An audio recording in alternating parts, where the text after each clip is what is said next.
Drug Dealers Anonymous.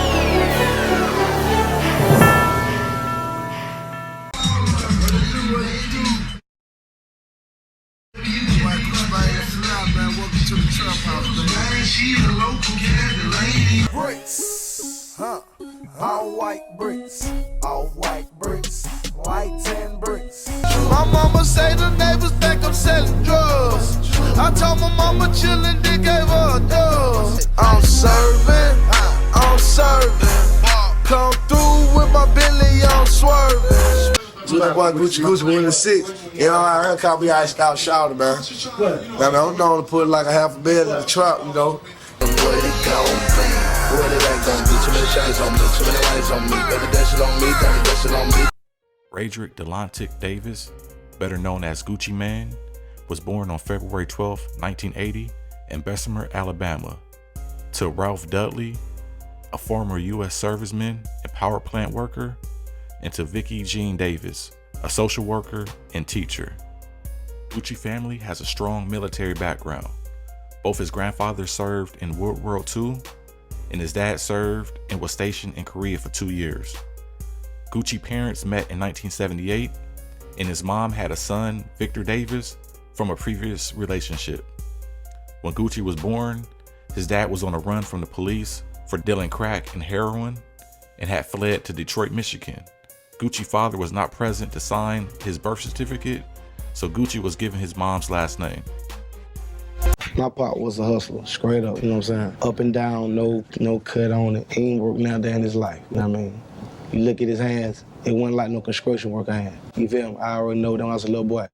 You feel me? His hands smoother than my mama's hand, because she go to work, you know what I'm saying?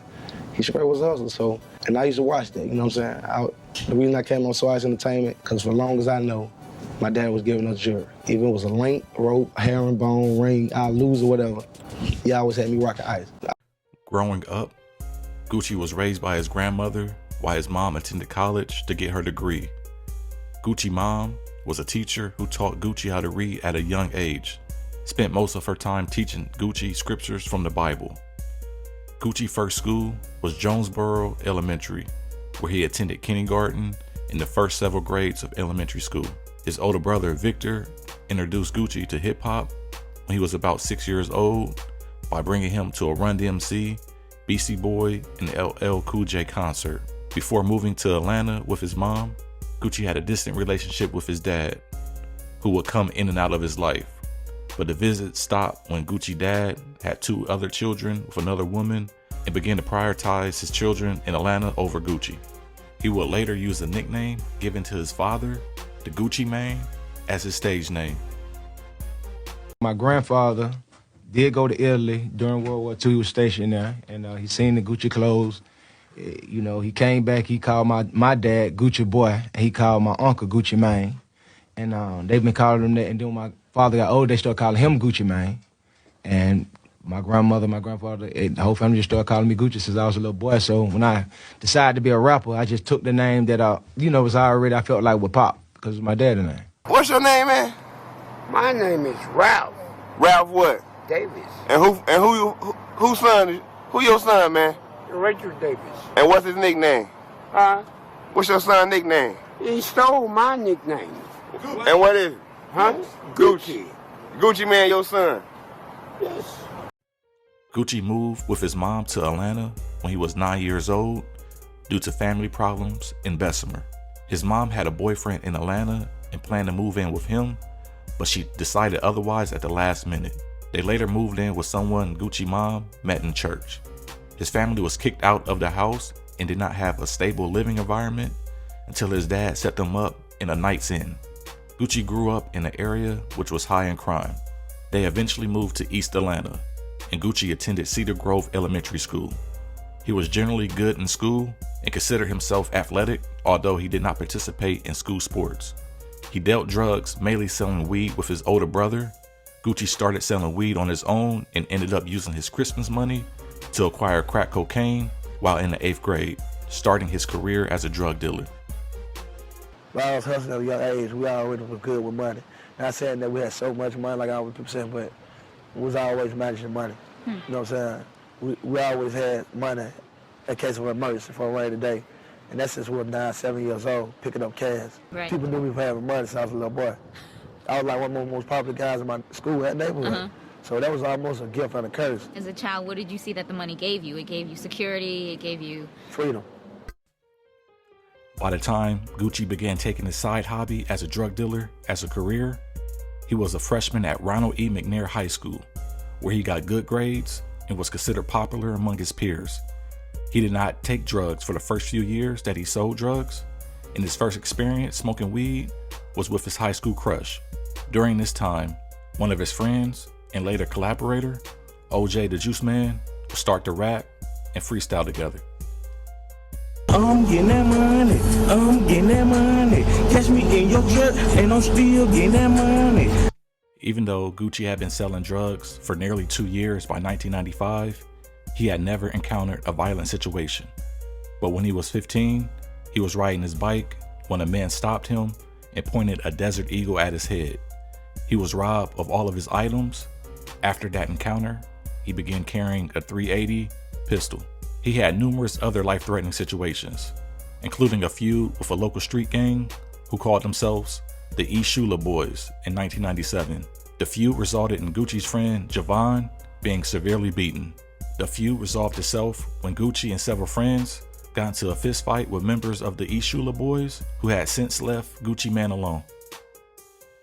I reminisce about the day I got robbed. Ain't ashamed to say I got robbed. He graduated from McNair High School in 1998 with a 3.0 GPA and with a Hope Scholarship to Georgia's Perimeter College. He took a computer programming course, even though he rarely showed up to class.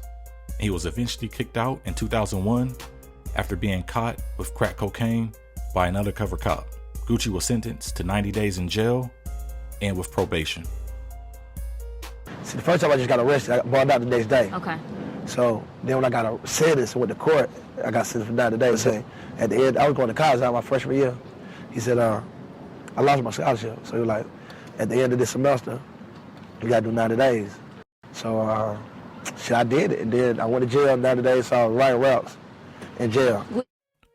Gucci enjoyed writing poetry at a young age, began rapping at the age of 14. Following his first arrest, he began to take music seriously and released La Flare on Straight Drop Records. It was pressed onto about 1,000 CDs and distributed throughout East Atlanta. Following the release of La Flare and being inspired by Master P, he decided he wanted to start his own music label. He began to manage rapper Little Buddy in 2001. In 2002, Gucci linked up with SYS Records as a member of the Sign Yourself clique. He also linked up with producer Zaytoven and made his own label, La Flare Entertainment.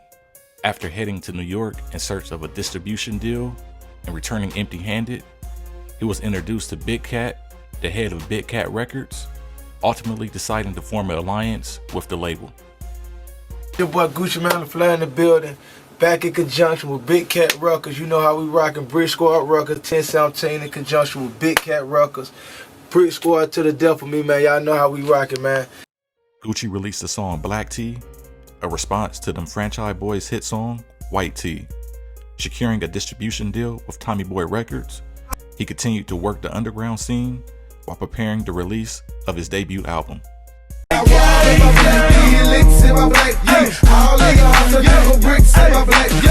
In May 2005, Gucci released his first single, Icy, which featured rapper Young Jeezy, at the time an upcoming artist as well. Tensions grew when Icy was believed to be put on Young Jeezy's debut album, Let's Get It, Thug Motivation 101, although it never was. It was put on Gucci Mane's debut album, Trap House. Young Jeezy claimed he was never paid his royalties for the song. On May 9th, 2005, Young Jeezy released the song, Stay Strapped, placing a $10,000 bounty on Gucci Mane's chain. Gucci Mane responded by calling Young Jeezy fake. I got a bounty on that shit, nigga. 10 stacks, man. You know Jeezy paid. On May 19th, 2005, tensions were high between Gucci Mane and Young Jeezy when 4 men set up Gucci at a stripper's home and attempted to rob him. Gucci grabbed his pistol and shot one of the assailants.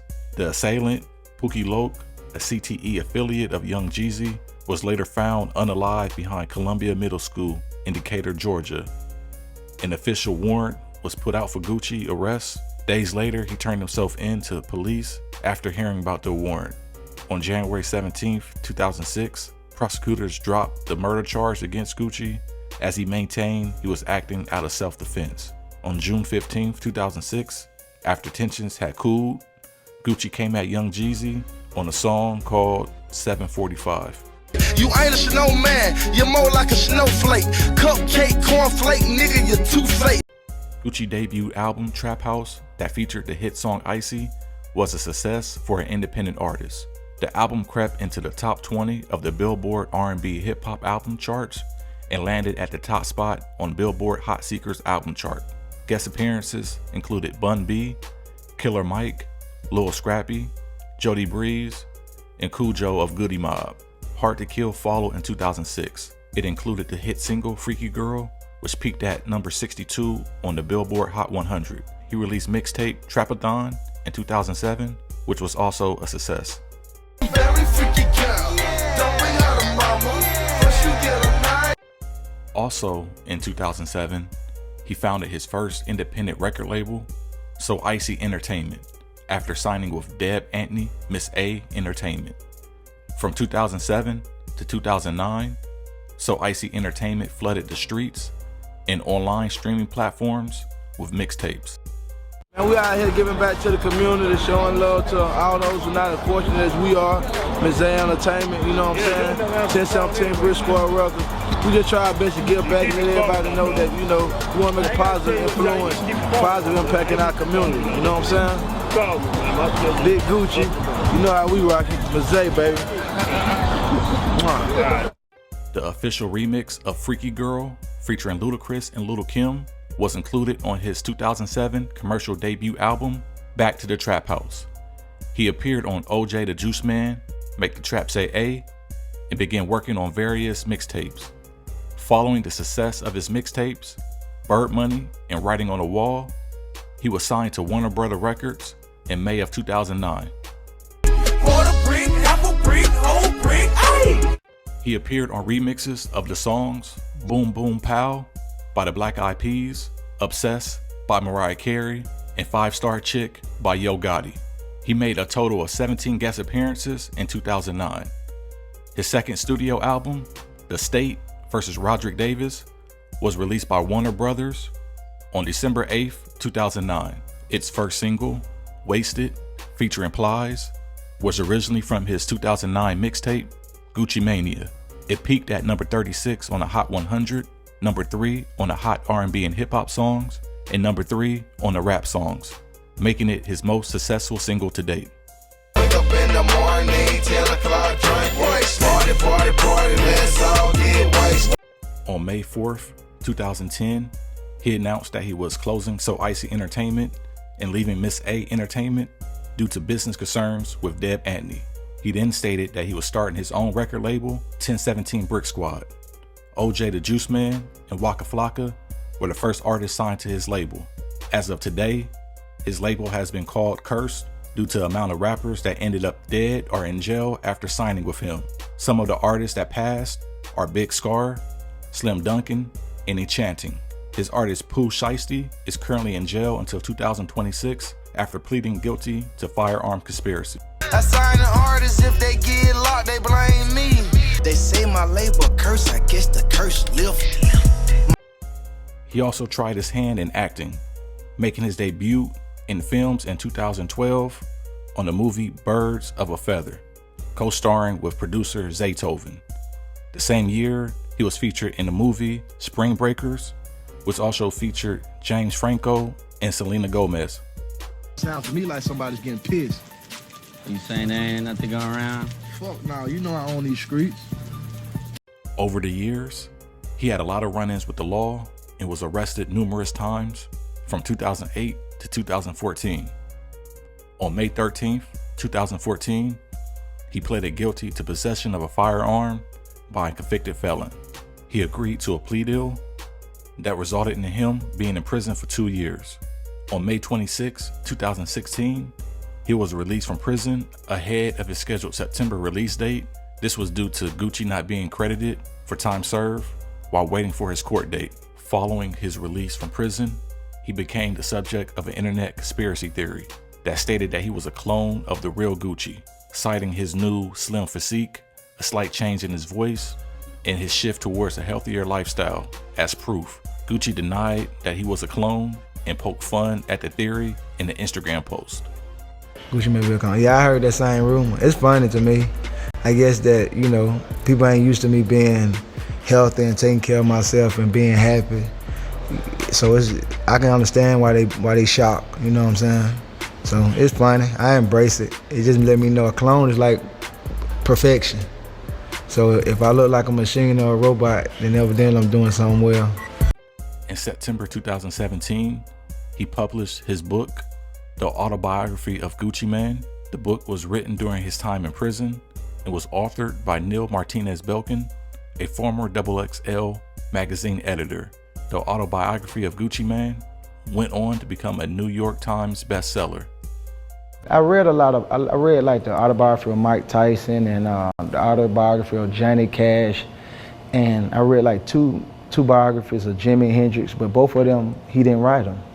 So, you know, I was like, I would love to read something that the actual artist, you know what I'm saying, wrote it himself. And I'm like, I got the chance to do that, let me do it. He married Keisha Kior, the founder of Kior Cosmetics, in Miami on October 17th, 2017. The wedding was paid for by BET, which produced a 10 series segment, The Main Event, which showed the wedding preparations and the ceremony. He proposed to Keisha at a Hawks basketball game. Gucci Mane and Harry the Hawk with little, ooh, look at the bling. Over 15 years after their feud had begun, Jeezy and Gucci both appeared in a versus battle on November 19th, 2020. Despite a tense atmosphere, including Gucci dissing Pookie Loke after performing Truth. The battle ended with the two performing Icy together for the first time since 2005.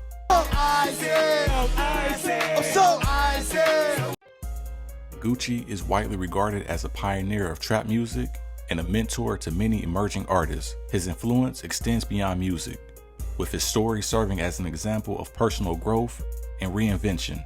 Today, Gucci continues to release music, manage his label, and inspire fans with his remarkable journey, making Gucci the king of Atlanta.